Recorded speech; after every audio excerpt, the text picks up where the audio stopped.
wars in the Middle East, Europe and elsewhere, great power tensions and growing poverty are threatening the foundations of the world order. Last Sunday, we approved the Pact for the Future. We must give life to our commitments, else the future will be bleak and dangerous. First, we must compel Israel to halt its genocidal war in Gaza and prevent its attempt to provoke a wider conflict in the Middle East.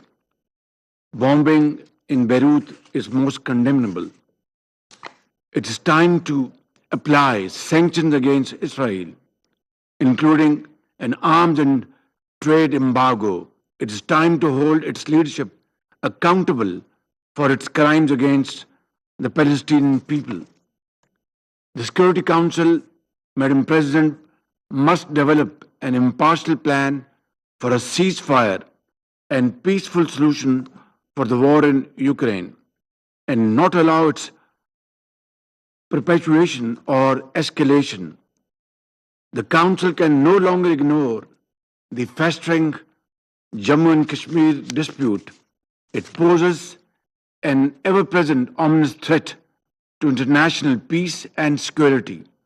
The Council must call for a halt to the massive violations of the fundamental rights of the Kashmiri people and implement its own resolution that demand a plebiscite for self-determination in Kashmir Valley.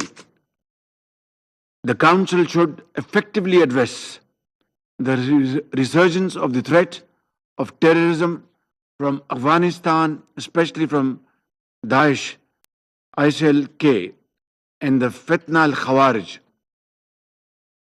The Council must extend active support to the African countries and the African Union to defeat terrorism and foreign intervention.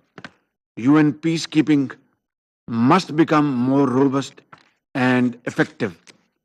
The Council should initiate confidence-building measures to prevent a war between the major powers and ease the rising tension, especially in the Asia-Pacific region.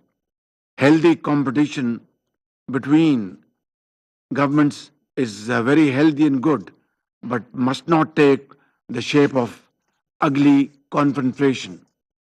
The Council must declare zero tolerance for the illegal use of force and revive global efforts to halt and reverse the new arms race in nuclear and conventional weapons. It must build controls over new weapons and technologies, including artificial intelligence, that are making war more likely and more lethal. Madam President, in cooperation with other member states, Pakistan shall pursue these objectives in the Security Council when it assumes its seat in the Council next year. I thank you. New York में वज़ीर आज़म शहबाज शरीफ general assembly में इजहार ख्याल कर रहे थे। उनका कहना था कि इसराइल को फ़लस्तीनियों की नस्ल कुशी का जिम्मेदार ठहराना चाहिए और इस जंग को ख़त्म हो जाना चाहिए। न्यूयॉर्क में वज़ीर आज़म शहबाज शरीफ जनरल असेंबली में इजहार ख्याल कर रहे थे।